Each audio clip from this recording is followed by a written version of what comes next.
Vale, escucha esto. El viernes pasado, salí del trabajo antes de lo normal porque me dolía la cabeza, y pensé, me voy a casa, me meto en la cama y que el mundo arda. Eran las 3:30, más o menos. Llego al portal, subo al ascensor, y mientras me voy quitando los auriculares, noto algo raro. Todo está en silencio. Demasiado silencio. Ni música, ni la tele, ni siquiera el ruido de teclado que hace David cuando está currando. Me meto en casa y veo que no hay nadie en el salón. Lo primero que pensé fue que se había bajado al trastero o estaba en el garaje toqueteando su moto vieja, esa que lleva años prometiendo arreglar. Pero cuando fui a dejar las llaves en la entrada, vi que su mochila del curro estaba ahí. Y su chaqueta también. Me dio por bajar al garaje.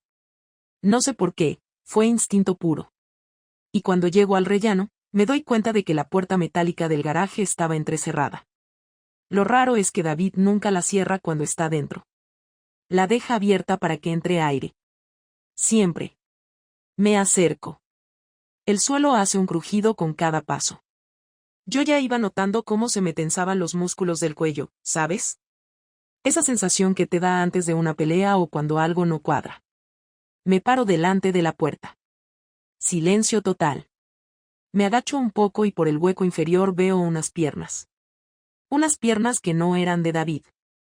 Eran unas piernas femeninas, con unas medias de rejilla y tacones rojos. Me quedé paralizada. Literal. Ni respiraba.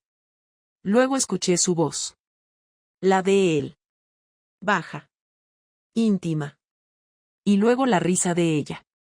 Esa risa de confianza, de saber que está haciendo algo prohibido y le da igual. Abrí la puerta de golpe.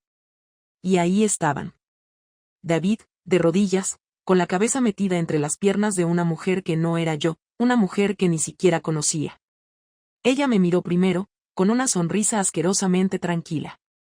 David tardó unos segundos en darse cuenta de que la puerta ya no estaba cerrada. Se giró, pálido. Pero no dijo nada. Ni una palabra. Solo, se quedó ahí, congelado, como si el tiempo se hubiera parado. Yo no grité. No monté una escena. Solo lo miré. ¿En serio? ¿Aquí? ¿En nuestro puto garaje? Le dije. Ella ni se inmutó. Se subió la falda, se limpió con una servilleta del coche, te lo juro, y salió sin decir una sola palabra. Como si fuera algo normal. Como si eso fuera suyo, como si mi casa fuera un Airbnb. ¿Y David? David solo se sentó en el suelo. No pidió perdón. No lloró. Solo dijo. No era lo que parecía. Ahí fue cuando me reí. Una risa que no era mía. Porque, claro, lo lógico es pensar que quizás solo estaban jugando a algún juego de rol mecánico sexual, ¿no? Subí las escaleras, agarré una botella de vino y me encerré en el dormitorio. No lloré. No aún. Estaba demasiado ocupada recordando todas las veces que yo misma le bajaba la basura, mientras él decía que tenía que terminar un informe. Lo que no sabía David es que lo que pasó en ese garaje no solo fue una traición. Fue un interruptor. Uno que, una vez que se enciende, no se apaga más. No pasaron ni 3 horas desde que subí del garaje hasta que él decidió aparecer en el dormitorio. Yo estaba sentada en el borde de la cama, todavía vestida con la ropa del trabajo, con la botella de vino casi vacía al lado, sin haber llorado una sola lágrima. No estaba triste. No estaba ni siquiera enfadada en ese momento. Lo que sentía era un tipo de sorpresa seca, como si acabara de ver un documental raro y no supiera si me habían tomado el pelo o si era real.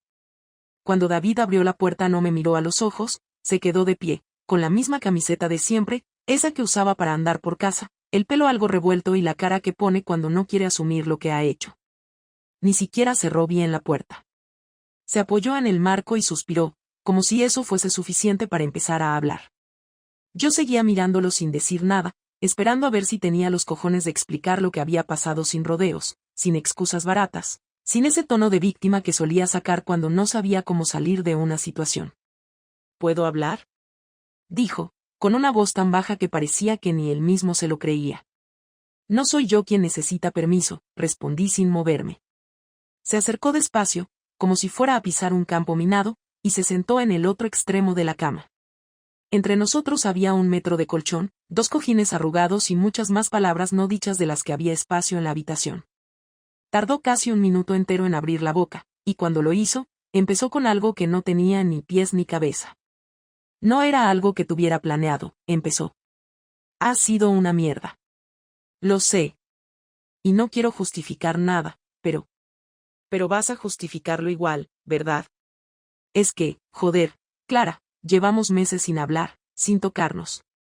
Tú estás siempre distante, como si ya no te importara lo que hago, como si supiera que te la estabas follando en el garaje. Le corté, sin gritar, pero clavando cada palabra como si fueran cuchillos sin filo. Ahí se calló. No tenía argumento. Me miró por fin, y vi en sus ojos algo que no había visto antes, miedo. No miedo de que yo lo dejara. Miedo real. De sí mismo. De lo que había hecho. De cómo iba a tener que vivir con eso. Y en lugar de asumirlo, intentó volver al discurso cómodo, ese donde la culpa se comparte, donde todo es cosa de dos, donde él es solo una víctima más del desgaste de la rutina. No fue algo que busqué. Ella venía al taller de motos del barrio. Empezamos a hablar, a tomar algo. Solo era una conversación, Clara. Me escuchaba, me preguntaba cosas. Me hacía sentir, no sé, presente. ¿Y eso incluye meterle la cara entre las piernas en el puto garaje? No. Quiero decir, no debería. No sé cómo llegamos a eso. ¿Cuántas veces? Se quedó callado. Se frotó la cara con ambas manos. Luego miró al suelo. 3. No. 4. Contando hoy. Fue algo esporádico. No fue una relación. Ah, menos mal. Entonces puedo dormir tranquila, ¿no? Yo no tenía intención de gritarle ni de tirarle nada a la cara. No porque fuera mejor persona, sino porque estaba demasiado ocupada revisando mentalmente todos los últimos meses, buscando las señales, recordando cada vez que había dicho que salía a por pan, o que iba a ver a su primo, o que necesitaba aire. Todas esas veces en que yo estaba tan cansada del trabajo, de las rutinas, de llevar la casa casi sola, que ni me molestaba en preguntar. Y él, mientras tanto, ahí. Con una desconocida que ni siquiera tuvo la decencia de salir por la puerta de atrás. ¿Quién es? Le pregunté, sin mucha esperanza de que dijera la verdad. No la conoces. Se llama Inés. Tiene 33. Vive por Lavapiés también. No tiene pareja. Dice que no quiere una. Que todo le da igual. Y tú eras parte de ese todo. Supongo. ¿Y ahora qué? ¿Vas a seguir viéndola? ¿Vas a hacerme creer que esto fue un error aislado mientras sigues bajando al garaje con condones en el bolsillo? No tengo intención de volver a verla. ¿Por mí o porque ya te aburriste? Esa fue la única pregunta que no contestó. Se levantó de la cama y empezó a caminar por la habitación como si estuviera encerrado en una celda. Me dieron ganas de decirle que no era él quien estaba encerrado, que la que tenía que seguir viviendo ahí, en esa casa con las paredes contaminadas por su traición, era yo. Pero no dije nada. Estaba procesando aún. Quería entender si lo que sentía era más rabia o más asco. Y lo peor de todo es que también sentía vergüenza. No por lo que él había hecho, sino por mí. Por no haberlo visto. Por haberme convertido en alguien tan desconectada que ni siquiera sospechó. Y eso me dolió más que la imagen en el garaje. David volvió a sentarse. Me miró con esa cara de niño atrapado que ponía cuando rompía algo de pequeño. Pero esta vez no iba a valerle. Dime qué quieres que haga, dijo. Quiero que duermas en el sofá. Clara. El sofá, David. O la calle. Pero esta cama ya no es tuya. Se levantó sin rechistar. Agarró su almohada, su cargador y su portátil, y salió del dormitorio en silencio. Yo me quedé sola. Cerré la puerta. Apagué la luz. Y me tumbé en la cama, de lado, mirando hacia la pared. No dormí. No lloré. No hice nada. Solo pensé. En todo lo que había cambiado en 10 minutos. En todo lo que no iba a volver. Y, sobre todo, en todo lo que estaba a punto de venir. porque sabía que esto no iba a acabar ahí. A la mañana siguiente me desperté con la sensación de no haber dormido nada, aunque sabía que en algún momento me debía haber quedado inconsciente porque la luz que entraba por las rendijas de la persiana ya era demasiado clara. Me quedé en la cama un rato, sin moverme, sin ganas de levantarme ni de enfrentarme a la cara de David, que seguramente estaría fingiendo que no había pasado nada o que esperaba que yo hiciera como si todo fuera una discusión tonta más. Miré el reloj. Eran casi las 9:30. Me dolía la cabeza, pero no quería tomar nada, no quería suavizar la incomodidad que sentía. Necesitaba estar completamente consciente, fría, atenta a cada palabra y cada gesto porque sabía que esa mañana no se podía evitar lo inevitable. Me levanté, me vestí sin darme una ducha, fui a la cocina y me encontré con el sonido familiar de la cafetera eléctrica terminando su ciclo. Cuando giré la cabeza, allí estaba él, en la mesa, con el portátil delante, el móvil a un lado, y una taza de café humeando. Me miró con una mezcla de miedo y costumbre, como si no supiera si debía saludarme o simplemente seguir fingiendo que no existía. ¿Quieres café?, preguntó, como si eso pudiera arreglar algo. Quiero que me expliques todo, sin rodeos, sin cuentos. Quiero saber exactamente cómo empezó y qué más ha pasado. Dejó la taza en la mesa, se quitó las gafas y se frotó los ojos. Se notaba que él tampoco había dormido mucho, pero a mí me daba igual. Se lo había buscado, y si se sentía mal, era su problema. No el mío. No sé exactamente cuándo empezó, dijo. No fue una fecha concreta, fue algo que se fue dando. Coincidimos un par de veces en el bar de la esquina, empezamos a hablar, me contó cosas de su vida, de su trabajo, de su familia. Era fácil hablar con ella, no me juzgaba, no me exigía nada. Sentía que podía ser yo sin tener que justificar cada palabra o cada decisión. ¿Y eso qué tiene que ver conmigo? Mucho. Contigo siento que cada cosa que hago la estás evaluando. Que si llego tarde, que si no pongo la lavadora, que si no hablo suficiente. Siempre tengo la sensación de que estoy suspendiendo un examen contigo. Claro, porque es más fácil follarse a otra que hablar con tu mujer. ¿Te has oído? Me estás echando la culpa como si fueras un pobre hombre incomprendido. No estoy diciendo eso. Lo que hice está mal, no tiene justificación, pero tampoco puedo negar que me sentía completamente fuera de lugar contigo. No solo en los últimos meses, desde hace mucho. Pues para alguien que se sentía tan fuera de lugar has tardado años en decirlo. Me hubiera venido bien saberlo antes de verte con otra en el garaje. Tienes razón, y no sé cómo arreglar esto, pero quiero intentarlo. No quiero que todo termine así, de esta forma. ¿De esta forma? David, lo que hiciste no fue un error de una noche. No te pillé en una discoteca borracho besando a una desconocida.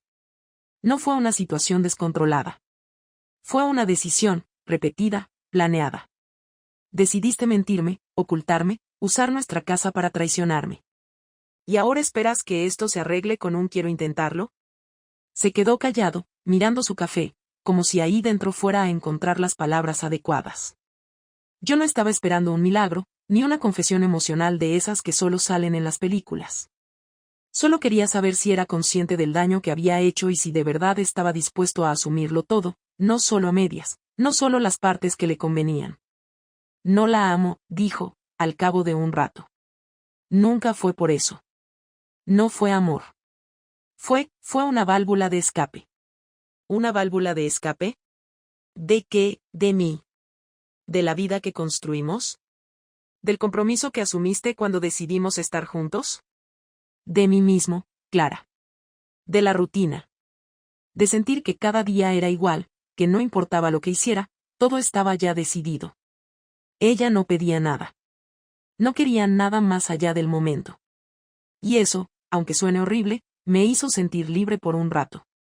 Pues ojalá te hubieras sentido libre para irte antes de joderlo todo. Porque esto ya no tiene vuelta atrás. Aunque quisieras, aunque me juraras que no volverá a pasar, yo no puedo vivir mirando hacia atrás todo el tiempo, esperando que me vuelvas a clavar el cuchillo cuando menos lo espere. ¿Qué vas a hacer? No lo sé todavía. Pero lo que tengo claro es que tú y yo no podemos seguir como si nada. Necesito distancia. Necesito espacio para pensar y para entender qué quiero hacer con mi vida ahora que me has desmontado todo lo que creía que era estable. ¿Quieres que me vaya? Quiero que salgas de esta casa hoy. Y no quiero que me llames, ni que me escribas, ni que aparezcas en la puerta con flores o disculpas. Quiero silencio. Total. Se levantó sin protestar. Fue al dormitorio, preparó una mochila pequeña, se puso una chaqueta, agarró las llaves del coche y salió sin decir adiós. No cerró la puerta con fuerza, no intentó dar un portazo que dejara clara su rabia o su dolor. Simplemente se fue. Y yo me senté en la misma silla donde había estado el minutos antes. Con la misma taza de café, ya fría, entre las manos. Me quedé ahí un buen rato, mirando por la ventana, escuchando el ruido de la calle, los coches pasando, los niños gritando al salir del colegio, y entendí que había llegado el momento de empezar a pensar solo en mí, por primera vez en muchos años. Y lo más difícil no era perdonarle a él. Era aprender a dejar de justificar todo lo que yo había permitido que ocurriera. Nunca imaginé que David fuera capaz de algo calculado, frío y organizado, porque durante toda nuestra vida juntos había sido un hombre rutinario, lento en reaccionar, siempre prudente y siempre evitando los conflictos directos. Sin embargo, cuando salió por la puerta aquella mañana después de que le exigiera que se marchara de casa, no tenía ni la menor idea de que esa calma aparente era solo una pantalla y que detrás había empezado a moverse una maquinaria que yo desconocía por completo. Yo creí que me estaba dando mi espacio, que estaba recogiendo sus cosas en silencio para no empeorar la situación, que simplemente obedecía porque no tenía forma de defender lo indefendible, pero días después supe que, desde el minuto en que bajó las escaleras con su mochila al hombro, ya había tomado una decisión sobre cómo iba a enfrentar lo que él llamaba el desastre que habíamos provocado entre los dos, aunque la responsabilidad no fuera compartida como él se empeñaba en repetir. Ese primer día sin él fue extraño, porque aunque me sentía dolida y enfadada, también experimentaba una sensación de alivio al ver la casa sin su presencia, sin su portátil en la mesa, sin el sonido de las teclas cuando lo oía trabajar o jugar hasta tarde. Decidí limpiar el piso a fondo para despejar la cabeza y no pensar demasiado. Ordené armarios, lavé ropa, organicé cajones, tiré cosas que llevaba años guardando sin motivo. El silencio era absoluto y, en cierto modo, me venía bien. No quería hablar con nadie, no quería recibir consejos y no quería dar explicaciones sobre lo que había pasado. Apagué el móvil durante horas.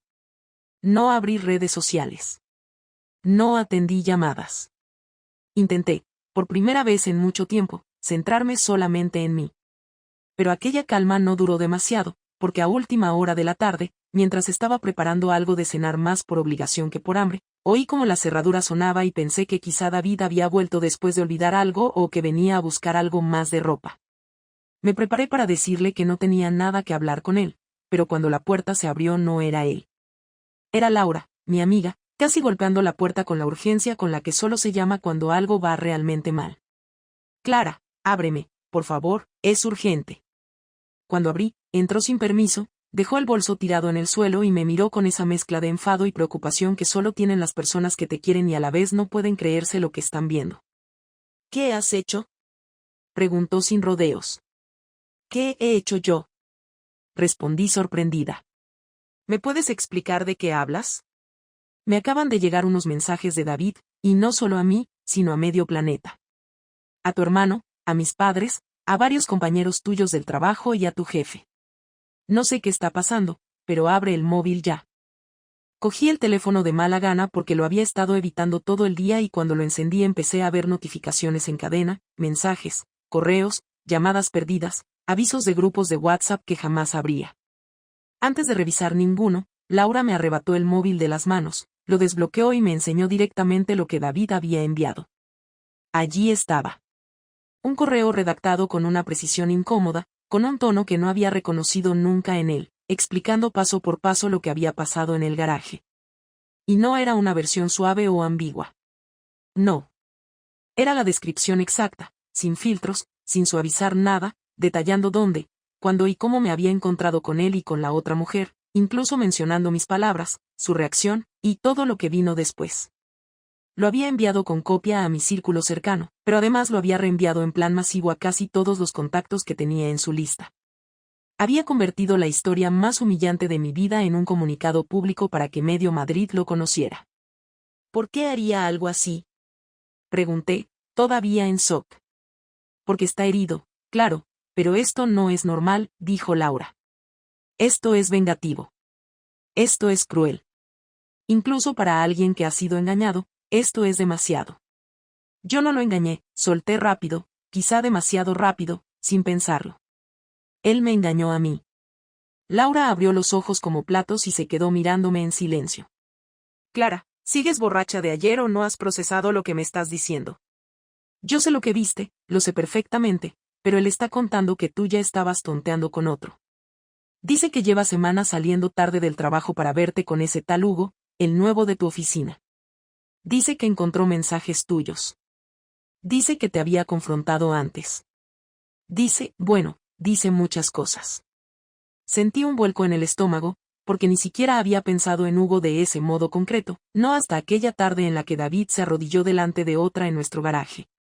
Sí, es verdad que había estado más cercana a Hugo en las últimas semanas, que habíamos hablado por mensaje más de lo debido, que me gustaba su atención, que me reía más cuando él estaba cerca, pero no había engañado a David, ni había besado a Hugo, ni había cruzado ninguna línea más allá de una amistad que quizá habría podido crecer si las cosas hubieran seguido deteriorándose. Pero no había llegado a ese punto. Sin embargo, que David lo usara para justificarse, para intentar pintar las cosas como si yo hubiera sido la primera en romper la estabilidad, me pareció una jugada sucia, desesperada y calculada. Está mintiendo, dije. No tiene ninguna prueba de eso, porque no pasó nada. Da igual si pasó o no, respondió Laura. El problema es que ya lo ha dicho y la gente lo está leyendo. Y tú sabes cómo funciona esto. Se refería al juicio público, a las versiones distorsionadas, a cómo una historia repetida muchas veces empieza a sonar verdadera. Abrí los mensajes y vi decenas de respuestas, algunas preocupadas, otras invasivas, otras juzgando, otras defendiendo a David como si les hubiera salvado la vida. La vergüenza empezó a subir desde el estómago hasta la garganta. Me temblaban las manos. Me ardían los ojos. Me sentía expuesta, vulnerable, atacada por todos lados sin haber tenido tiempo de procesar nada. Me sentí arrinconada por un hombre que siempre se mostraba como alguien tranquilo, pero que en cuanto sintió su ego herido decidió arrastrarme con él a la miseria pública. Esto no ha terminado, dijo Laura con una firmeza que no le conocía. No, no lo ha hecho, respondí con voz ronca. Me senté en el sofá porque las piernas me empezaban a fallar. Laura se sentó a mi lado y me agarró la mano. Yo intentaba meter en orden las cosas en mi cabeza, pero era imposible porque los mensajes no paraban de llegar. Entre todo aquel ruido, apareció uno del número de David. Un mensaje frío, directo y sin rastro de arrepentimiento. Ya saben la verdad. No tengo nada más que hablar contigo. Sentí cómo empezaba a hervirme la sangre, porque había sido él quien me había traicionado, él quien había provocado esta ruptura, él quien había ensuciado nuestra casa y nuestra vida, él quien había tenido la cara de convertir sus propios actos en un arma contra mí. Y ahora iba a irse de rositas, como si todo fuera culpa mía, como si yo hubiera sido la que rompió algo que él mismo había tirado al suelo. Laura, necesito aire, dije. No puedes salir sola así, estás temblando. Necesito aire igual.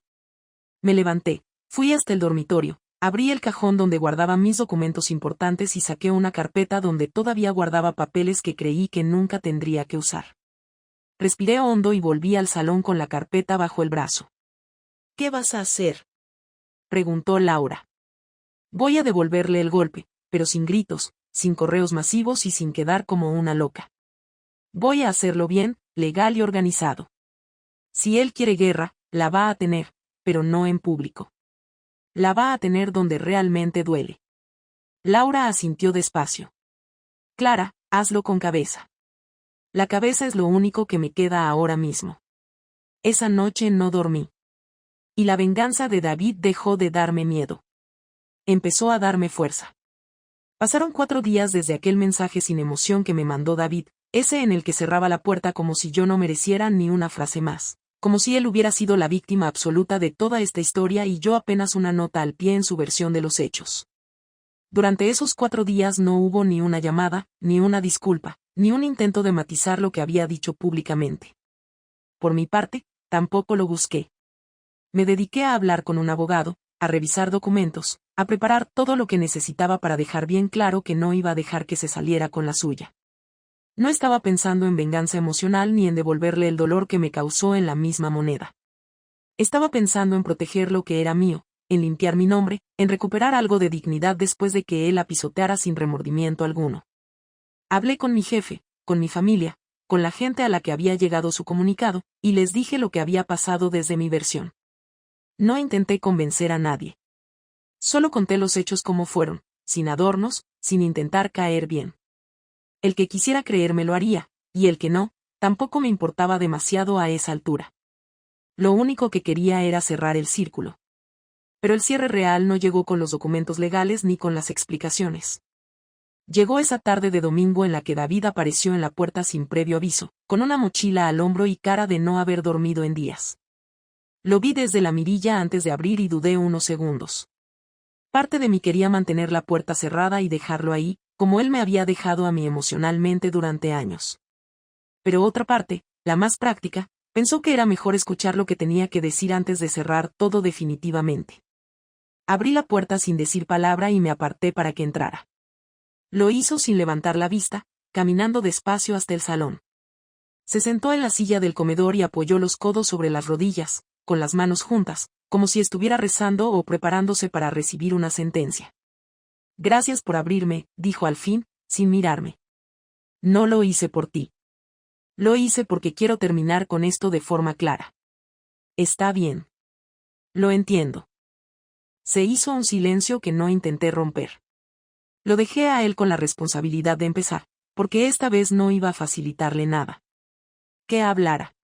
Que dijera lo que tuviera que decir. Que se tragara su incomodidad como yo me tragué su traición. He estado pensando mucho, dijo. Pensando en cómo se ha ido todo a la mierda tan rápido. No me reconozco en lo que hice, en lo que dije, en cómo lo manejé. Pero tampoco quiero poner excusas. Sé que actué con rabia. Sé que quería hacerte daño porque me sentía destruido, y lo único que se me ocurrió fue arrastrarte conmigo. Lo hiciste muy bien. Lo tuyo fue eficiente, preciso, y jodidamente público. Ya lo sé. No tienes que repetírmelo. Me arrepiento de haberlo hecho así. Me arrepiento de haber expuesto todo como si fuera un castigo. Me sentí tan pequeño, tan humillado, tan fuera de control, que necesitaba recuperar poder de alguna forma. Y esa fue la forma más rápida, más estúpida, más cobarde. ¿Y ahora qué quieres? ¿Pedir perdón para sentirte menos culpable? ¿Limpiar tu conciencia? No. No vine por eso. Sé que el daño está hecho. Vine porque necesito saber en qué punto estamos. Si vamos a hacer esto a través de abogados, si hay algo que podamos resolver sin convertirnos en enemigos. Si todavía queda algo que podamos hablar sin gritarnos o escribirnos correos llenos de rencor. No me interesa ser tu enemiga, David, pero tampoco me interesa fingir que podemos ser amigos o que vamos a llevarnos bien de aquí en adelante como si esto hubiera sido solo una mala etapa. Lo que hiciste no se borra. Ni lo del garaje ni lo del correo. No estoy buscando venganza, pero tampoco estoy dispuesta a suavizar lo que pasó para que tú duermas mejor. No espero eso. De verdad que no. Solo, no sé, quería hablar contigo por última vez antes de seguir con todo lo legal. Hablar sin abogados delante, sin intermediarios. Solo tú y yo. Tarde para eso, ¿no crees? Sí. Lo sé. ¿Y qué quieres saber exactamente? Quiero saber si me odias. Me reí. No con sarcasmo. Me reí con cansancio. Me reí porque me parecía una pregunta absurda después de todo lo que había pasado. No te odio, David. Me diste años de mi vida que no fueron todos malos. Me diste estabilidad cuando la necesitaba, compañía cuando no quería estar sola, proyectos compartidos que en su momento me ilusionaron. No te odio. Pero tampoco te respeto. Y eso es mucho peor. Asintió sin responder. Se frotó las manos con fuerza, como si tuviera frío, aunque no hacía. ¿Hay algo que pueda hacer para compensarte? No, y no lo digo desde el rencor. Lo digo porque no todo se compensa. Hay cosas que simplemente se asumen, se pagan, se aceptan. Y esta es una de ellas. Lo que puedes hacer, si de verdad quieres arreglar algo, es dejar de hablar de mí. No contar más versiones falsas. No seguir manchando mi nombre para salvar el tuyo. Y si alguien te pregunta, simplemente di que no quieres hablar del tema. Nada más. Lo haré. Bien. ¿Quieres que me encargue yo de firmar el piso? ¿O lo dejamos a la mitad? Vamos a dividirlo, como corresponde. Ya hablé con un abogado. Te llegará la propuesta esta semana. No va a ser injusta. Pero tampoco me voy a dejar pisar. Y tú lo sabes. Lo sé. ¿Algo más? No. Solo, gracias por escucharme. No lo hice por ti. Lo hice por mí. Se levantó, agarró la mochila y caminó hacia la puerta. Esta vez no esperé a que saliera. Me quedé sentada, mirando un punto fijo en la mesa. Cuando la puerta se cerró, sentí algo parecido a un cierre. No de los que dan paz. Pero sí de los que te permiten empezar a caminar hacia otro lado sin mirar atrás. Una semana después de aquella última conversación con David, firmé los primeros documentos de la separación legal. No hubo gritos, no hubo discusiones ni tensiones durante el trámite. Él no puso pegas, firmó sin preguntar nada, sin añadir comentarios, sin dar explicaciones adicionales. Fue correcto, casi excesivamente educado, y eso fue probablemente lo que más me molestó, porque esa frialdad fingida era la última señal de que ya no había absolutamente nada entre nosotros, ni amor, ni confianza, ni siquiera rabia. Solo dos personas que alguna vez compartieron una vida y que ahora se hablaban con la distancia con la que se trata a un funcionario o a un desconocido en la fila del banco. Después de firmar, me fui sola a casa, me serví un vaso de agua y me senté en la mesa del salón sin música, sin televisión, sin hacer scroll en el móvil. Solo me senté ahí, mirando los mismos muebles, las mismas paredes, la misma lámpara vieja que tantas veces dijimos que cambiaríamos, pero que seguía colgada como un símbolo de todo lo que habíamos dejado estancado durante años. No me sentía ni liberada ni destrozada, ni feliz ni triste. Me sentía completamente neutral, como si mi cuerpo necesitara varios días más para procesar lo que acababa de hacer. No era un alivio inmediato, no era una tristeza profunda, era otra cosa, más seca, más real, más estable.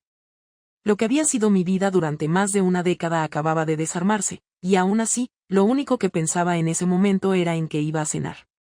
Durante los días siguientes me dediqué a ordenar mi entorno físico.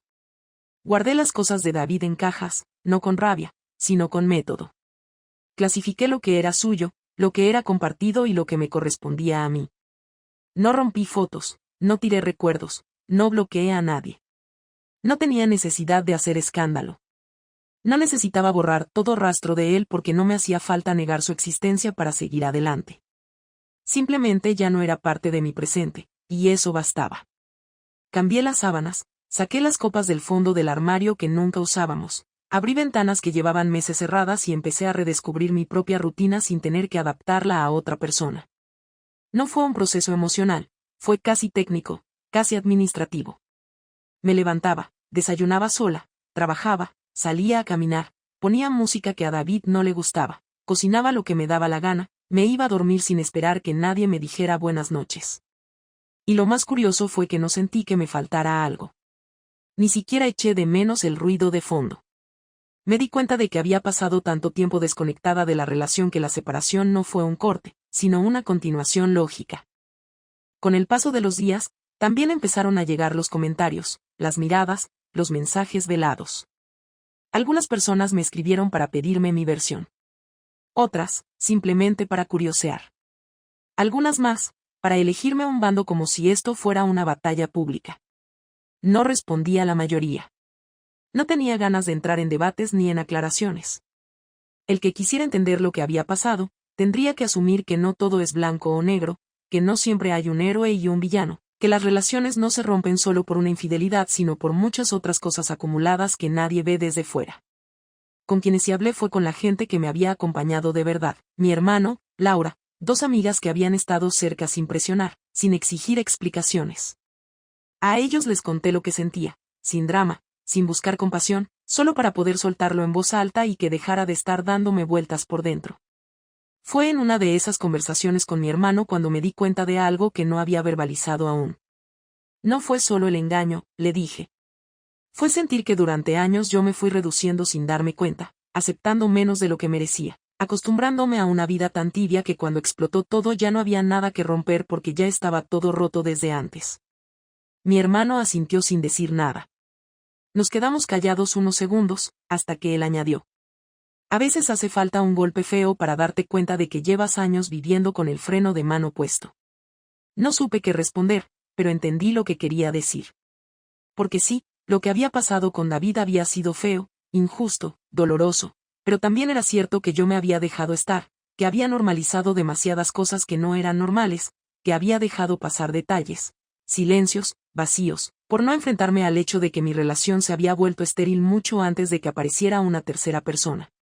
Aceptarlo no justificaba nada, pero sí me ayudaba a no quedarme atrapada en el papel de víctima. No quería construir mi nueva vida desde el resentimiento. Quería hacerlo desde la conciencia de que también yo tenía que cambiar cosas, no por David, no por evitar que otro hiciera lo mismo, sino por mí, porque no pensaba volver a convertirme en una sombra de mí misma en ninguna relación más.